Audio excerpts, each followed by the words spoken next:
이게 진짜 우리 폴란드 무기라고요? 세상에 말도 안 돼요. 트럼프 집권을 앞두고 러시아 우크라이나 전쟁에 대한 위험이 점점 더 고조되는 가운데 폴란드 국방부 장관이 강제 시청하게 만든 한 다큐멘터리가 있습니다. 폴란드 국방부 군수 담당관에게 직접 제작까지 맡겨 엄청난 스케일로 제작한 화제의 영상을 번역해서 소개드립니다. 저는 폴란드 국방부 군수 담당관 소피아입니다. 러시아와 폴란드의 국경지대에 있는 작은 마을에서 자랐어요. 제가 7살이었던 1999년의 어느 겨울 아침이 아직도 생생합니다. 창밖으로 보이는 흰 눈과 소복히 쌓인 풍경이 마치 동화 속 한 장면 같았죠. 그날도 여느 때처럼 할아버지와 함께 아침을 먹고 있었어요. 할아버지는 매일 아침 창가에 놓인 의자에 앉아 국경 너머를 바라보시곤 했습니다. 그러던 어느 날 갑자기 하늘에서 굉음이 들려왔어요. 러시아의 전투기였죠. 할아버지의 손에 들린 수저가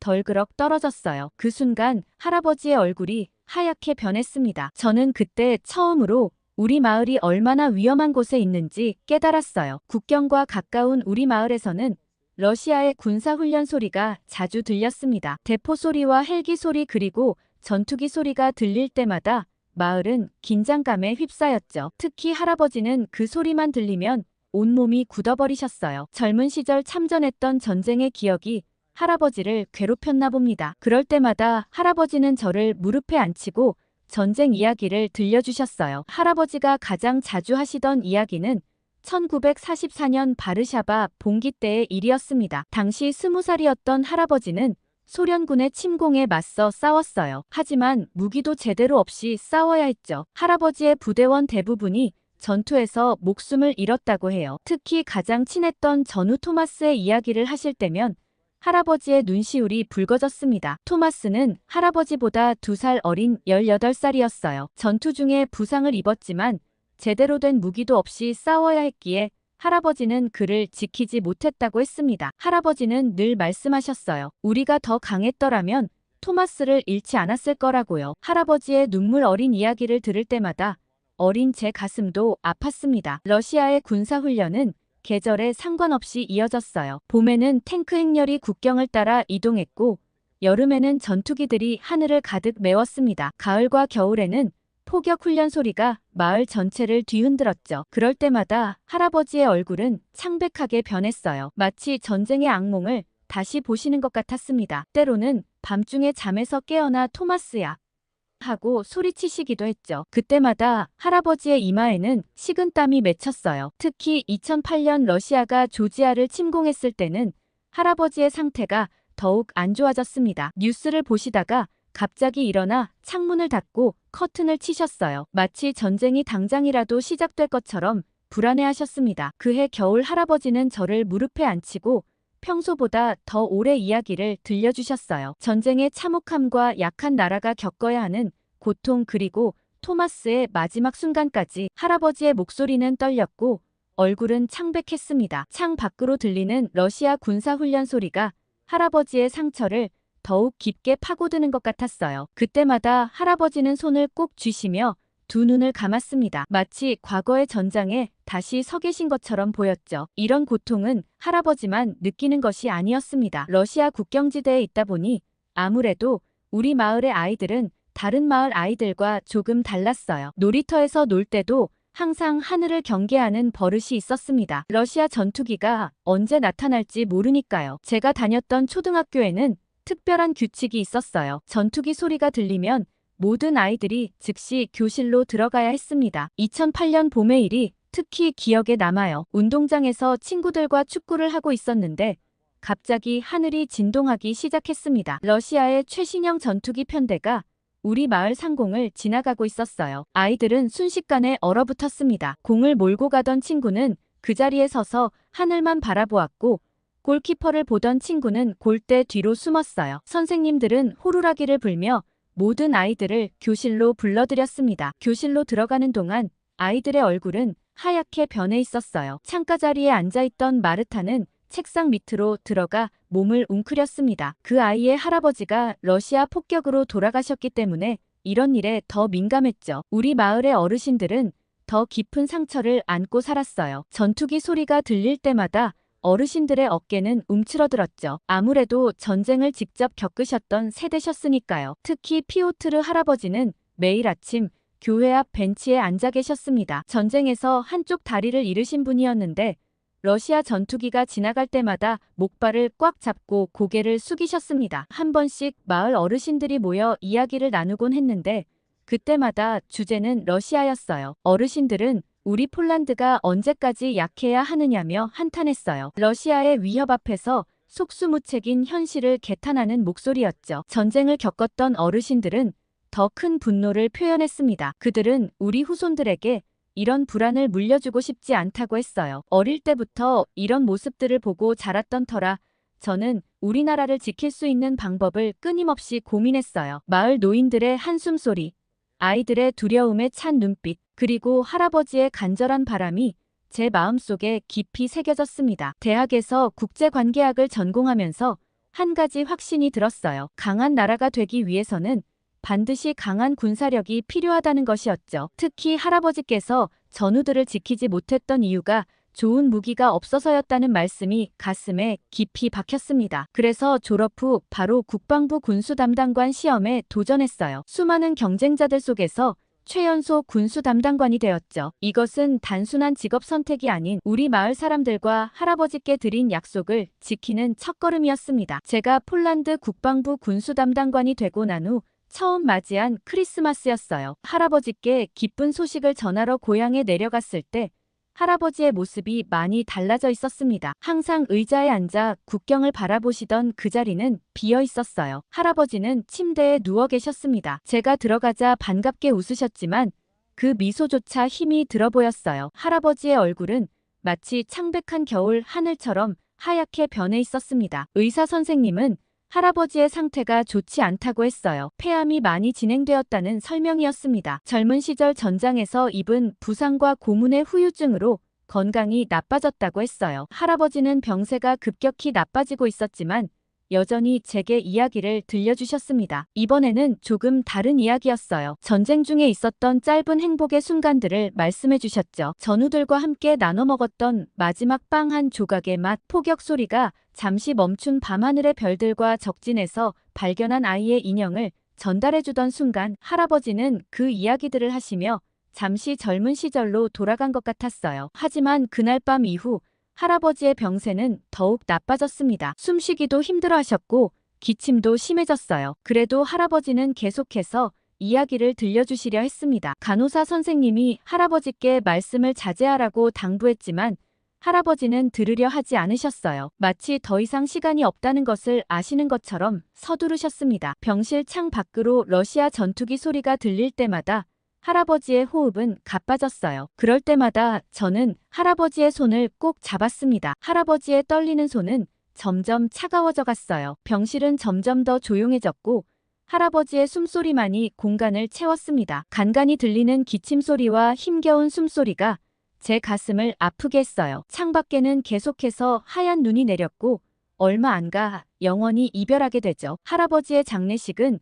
겨울이 막 끝나갈 무렵이었어요. 할아버지가 평생 살았던 집을 정리하면서 오래된 트렁크 하나를 발견했습니다. 그 안에는 낡은 가죽 표지의 일기장이 있었어요. 일기장의 첫 페이지에는 1944년 8월 1일 날짜가 적혀 있었습니다. 그날은 바르샤바 봉기가 시작된 날이었어요. 할아버지의 젊은 시절 필체는 힘이 넘쳤고 힘찬 각오로 가득했습니다. 하지만 날이 갈수록 일기의 내용은 무거워졌어요. 전우들이 하나둘 전사할 때마다 할아버지의 글씨체는 흔들렸습니다. 특히 할아버지가 자주 말씀해 주셨던 토마스의 이름이 나올 때마다 잉크가 번져 있었어요. 9월 15일자 일기에는 토마스의 마지막 순간이 자세히 적혀 있었습니다. 그날 토마스는 부상당한 동료를 구하러 갔다가 적의 총알을 맞았대요. 할아버지는 토마스를 구하러 가지 못했다고 썼습니다. 일기장 여러 페이지에 걸쳐 토마스를 구하지 못한 자책감이 반복해서 나왔어요. 할아버지는 매일 밤 토마스의 얼굴이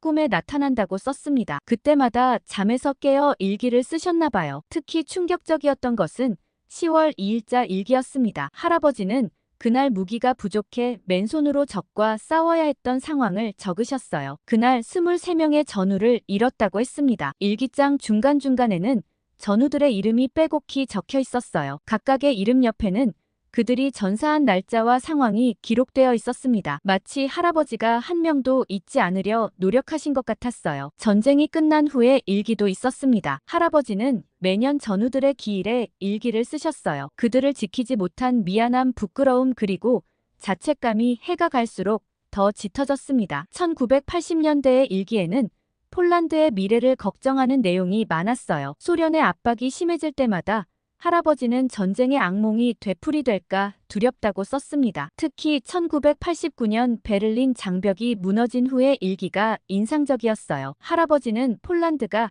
이제 진정한 자유를 얻을 수 있을 거라 기대하셨지만 한편으로는 러시아를 여전히 경계하고 계셨습니다. 가장 마지막 일기는 제가 군수 담당관이 되었다는 소식을 들으신 날 쓰신 것이었습니다. 할아버지는 손녀가 폴란드를 더 강한 나라로 만들어주길 바란다고 썼어요. 그 페이지에도 역시 눈물 자국이 선명했습니다. 저는 그 말이 할아버지의 마지막 유언이라 생각했어요. 그리고 제가 하는 일에 더 책임감을 갖고 일하게 됐죠. 할아버지의 장례식 이후 폴란드 국방부 회의실에서 처음 한국 무기 도입에 대한 논의가 시작되었어요. 제가 K2 전차와 K9 자주포 도입 프로젝트의 책임자로 임명되었다는 소식을 들었을 때는 긴장감이 몰려왔습니다. 프로젝트의 규모는 상상을 초월했어요. 수십억 달러 규모의 계약이었고 폴란드 방위 산업 역사상 최대 규모의 사업이었습니다. 그만큼 부담감도 컸죠. 그런데 처음 한국산 무기의 제안서를 받았을 때 솔직히 실망스러웠어요. 가격이 독일제 레오파르트 전차나 미국의 에이브럼스 전차보다 훨씬 저렴했습니다. 군사장비는 가격이 비쌀수록 성능이 좋다고 생각했었죠. 그런데 한국산 무기의 성능은 다른 전차들에 비해 전혀 뒤지지 않더라고요.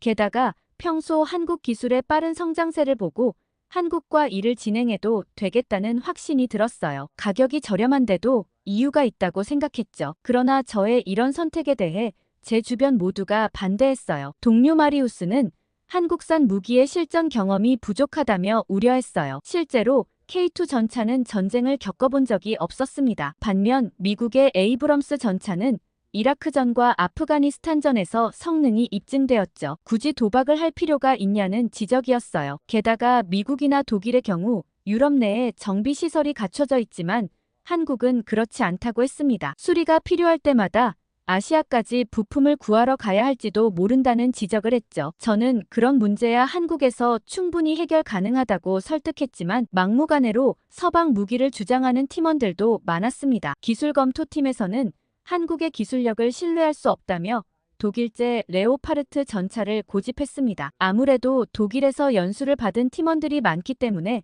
독일 무기에 대한 신뢰가 매우 컸어요. 저는 팀원들의 반대를 무릅쓰고 한국 전차를 강하게 고집했죠. 제가 우려했던 건 나토 표준과의 호환성이었어요. 폴란드는 나토 회원국으로서 무기 체계의 표준화가 중요했습니다. 한국 무기가 이 기준을 맞출 수 있을지 의문이었죠. 이런 점을 제외하고는 한국에 대한 확신이 있었어요. 그렇지만 저의 선택에 대해 팀원들의 반대가 거셌습니다. 한 달 동안 매일 아침 회의 때마다 반대 의견이 쏟아졌습니다. 레오파르트 전차의 우수성을 강조하는 프레젠테이션이 이어졌고 미국 무기의 실전 경험을 내세운 보고서가 제출됐어요. 심지어 어떤 동료는 한국 전쟁 이후 한국이 실제 전쟁을 겪어보지 않았다며 그들의 무기를 신뢰할 수 없다고 했습니다. 한국은 여전히 개발도상국이라는 편견도 있었죠. 매일 아침 출근길에 마주치는 동료들의 시선이 따가웠어요. 그들은 이 프로젝트가 실패할 경우 폴란드의 안보가 위험해질 수 있다고 걱정했습니다. 복도에서 마주칠 때마다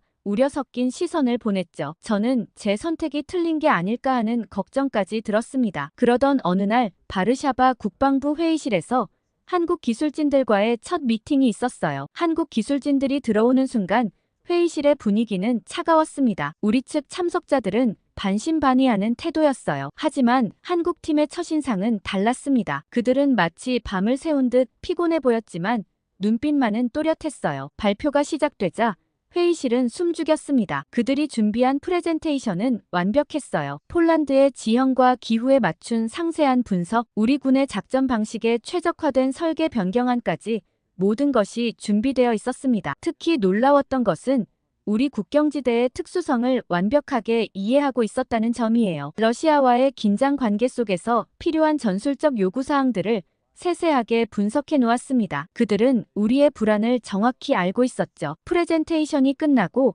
질의응답 시간이 이어졌어요. 우리 팀이 던진 날카로운 질문들에 그들은 조목조목 명확하게 답변했습니다. 때로는 밤새 추가 자료를 준비해와 다음날 아침 회의에서 보완 설명을 하기도 했어요. 그러던 중 한국팀의 수석 연구원이 잠시 말을 멈추고 먼 산을 바라보았습니다. 그리고 갑자기 한국도 한때 우리처럼 약했다고 말했어요. 1950년 한국 전쟁 당시 그들은 변변한 무기 하나 없이 싸워야 했다고 합니다. 이어진 저녁 식사 자리에서 한국팀은 더 많은 이야기를 들려주었어요. 한국 전쟁 당시 아버지 세대의 이야기와 폐허가 된 나라를 다시 일으켜 세운 과정, 그리고 자주 국방의 꿈을 이루기까지의 여정을 말해주었습니다. 그들은 전쟁의 폐허 속에서 맨손으로 시작했다고 해요. 처음에는 총 한 자루 탱크 한 대 만들지 못했지만 끊임없는 노력으로 마침내 세계적인 방산 강국이 되었다고 했습니다. 특히 인상 깊었던 것은 그들이 들려준 포항 이야기였어요. 한국 전쟁 당시 마지막까지 지켜냈던 작은 도시 포항에서 지금은 세계 최고 수준의 전차와 자주포가 만들어진다고 했습니다. 한국 팀장은 그의 할아버지가 포항에서 전투를 치렀다고 말했어요. 아무것도 없는 상태에서 조국을 지켜야 했던 할아버지 세대의 한을 이제는 첨단 무기로 풀어내고 있다고 했습니다. 한국 팀장의 진정성 있는 이야기는 우리의 마음을 움직였어요. 약소국에서 강대국이 되기까지의 여정이 마치 우리의 미래를 보는 것 같았습니다. 그들의 눈빛에서 진심이 느껴졌죠. 폴란드가 겪어온 고난과 비슷한 역사를 가진 나라, 그리고 그 고난을 딛고 일어선 나라의 이야기는 깊은 울림을 주었어요. 그들은 단순히 무기를 파는 것이 아니라 우리의 아픔을 이해하고 있었습니다. 식사가 끝나갈 무렵 한국 팀장은 조용히 말했어요. 그들에게 이번 계약은 단순한 비즈니스가 아니라 같은 아픔을 겪은 나라를 돕는 일이라고 했습니다. 그 말에 우리 모두는 깊은 감동을 느꼈죠. 한국이라는 나라가 우리에게 보여준 것은 단순한 기술력이 아니었어요. 그것은 희망이었고 우리도 할 수 있다는 가능성이었습니다. 그들의 발자취를 따라가면 우리도 강한 나라가 될 수 있다는 확신이 들었고 계약을 진행했습니다. 그리고 수주를 맡긴 지 어느 정도 지나 중간 점검을 위해 한국에 방문하게 되었어요. 창원에 있는 현대로템 공장이었고 아침 일찍 도착했는데도 이미 공장은 활기찬 모습이었습니다. 정문에서부터 달랐어요. 보안 검색이 마치 군부대처럼 철저했습니다. 공장 입구에 걸린 현수막이 눈에 띄었어요. 폴란드의 안보를 책임지는 우리의 자부심이라는 문구였습니다. 처음에는 단순한 구호라고 생각했지만 곧 그것이 진심이라는 것을 알게 됐어요. 품질 관리실에 들어서자 마치 수술실 같은 분위기였습니다. 작업자들은 모두 흰색 방진복을 입고 있었고 바닥은 먼지 하나 없이 깨끗했어요. 현미경으로 부품 하나하나를 검사하는 모습이 인상적이었습니다. 특히 충격적이었던 것은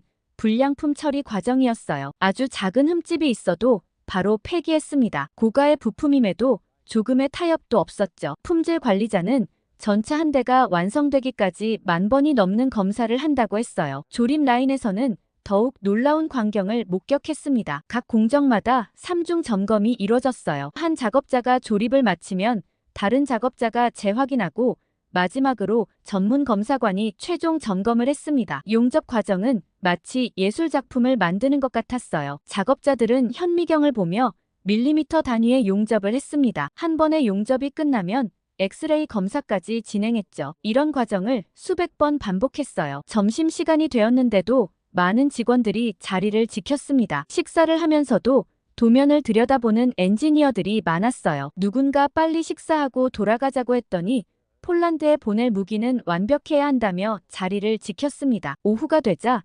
시험장에서 성능 테스트가 진행됐어요. 영하 40도부터 영상 40도까지의 극한 환경 테스트와 진흙과 모래를 견디는 내구성 테스트, 전자기파 방해에 대한 저항 테스트까지 모든 과정이 꼼꼼했습니다. 해가 저물어도 공장의 불빛은 꺼지지 않았어요. 연구동에서는 늦은 밤까지 불이 켜져 있었습니다. 폴란드의 지형과 기후에 맞는 최적의 성능을 찾기 위해 끊임없이 연구하고 있다고 했어요. 특히 인상적이었던 것은 연구실 벽에 붙은 폴란드 지도였습니다. 러시아와의 국경지대가 붉은색으로 표시되어 있었고 그 지역의 지형과 기후 데이터가 상세히 기록되어 있었어요. 한국 사람들은 빨리빨리 하는 줄만 알았는데 모든 과정을 꼼꼼하고 진심으로 챙기는 모습에 감동할 수밖에 없었어요. 그렇게 현대로템 공장 견학을 마치고 저녁 식사 자리가 마련됐어요. 연구소장님과 수석 연구원들이 함께했는데 그들은 늦은 시간까지 진지한 이야기를 들려주었습니다. 한 젊은 연구원은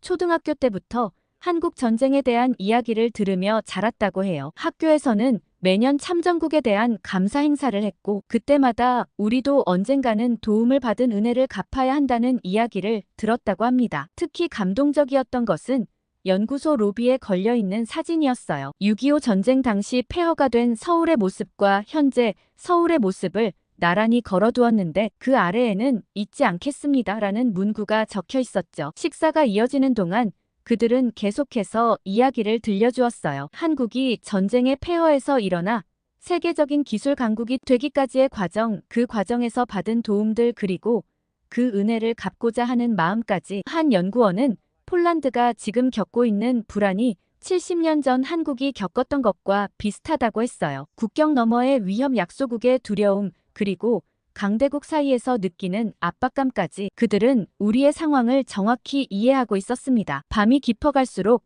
대화는 더욱 깊어졌어요. 그들은 단순히 무기를 파는 것이 아니라 진정으로 폴란드를 돕고 싶다고 했습니다. 한때 자신들이 받았던 도움을 이제는 다른 나라에 돌려주고 싶다는 진심이 느껴졌죠. 식사가 끝나갈 무렵 연구소장님이 조용히 말씀하셨어요. 이제는 한국이 도움을 줘야 할 차례라고. 그리고 폴란드에 납품되는 무기 하나하나에 그들의 마음과 정성을 담겠다고 하셨습니다. 그날 밤 호텔로 돌아오는 길에 그들의 말이 계속 머릿속에 맴돌았어요. 단순한 비즈니스가 아닌 진정한 동반자로서의 약속받은 도움을 갚고자 하는 마음, 그리고 우리의 안보를 책임지겠다는 진심 어린 다짐까지. 연구소 벽에 걸린 그 사진이 자꾸 떠올랐습니다. 폐허에서 일어난 나라가 이제는 다른 나라를 돕겠다고 나서는 모습에서 깊은 감동을 느꼈어요. 그들의 진정성은 제 마음 깊은 곳까지 전해졌습니다. 그날 이후로 한국이라는 나라를 다르게 보게 됐어요. 그들에게 우리나라의 안보는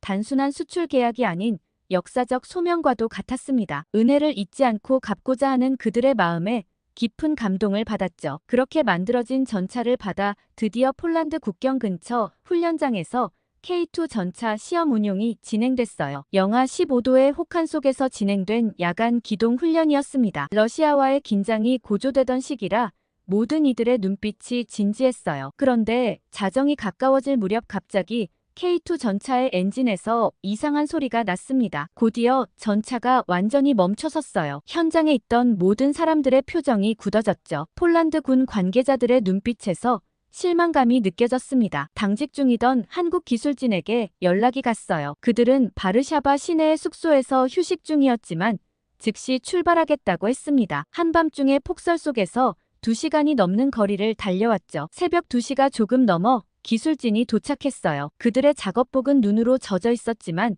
표정만큼은 비장했습니다. 즉시 전차 점검에 들어갔죠. 영하의 날씨에 손가락이 얼어붙을 것 같은 상황에서도 그들은 멈추지 않았어요. 한국 기술진의 움직임은 놀라웠습니다. 마치 미리 연습한 것처럼 각자의 위치에서 완벽한 팀워크를 보여줬어요. 누군가는 엔진을 살피고 다른 이는 전기 계통을 점검했죠. 전문성이 느껴지는 순간이었습니다. 새벽 3시가 넘어서야 문제의 원인을 찾아냈어요. 극한의 추위로 인해 연료 라인에 문제가 생긴 것이었습니다. 하지만 이것은 시작에 불과했죠. 그들은 즉시 수리 작업에 들어갔어요. 저라면 이렇게까지 했을까 싶을 정도로 열과 성을 다하는 모습이었어요. 수석 기술자가 손이 얼어 부품을 떨어뜨렸는데도 주변의 눈을 모두 걷어내며 그 부품을 찾았어요. 게다가 완벽한 수리를 위해서는 새 부품이 필요하다며 그들은 다시 바르샤바까지 부품을 가지러 갔습니다. 왕복 4시간이 넘는 거리였지만 망설임이 없었어요. 폭설이 더욱 거세지는 상황에서도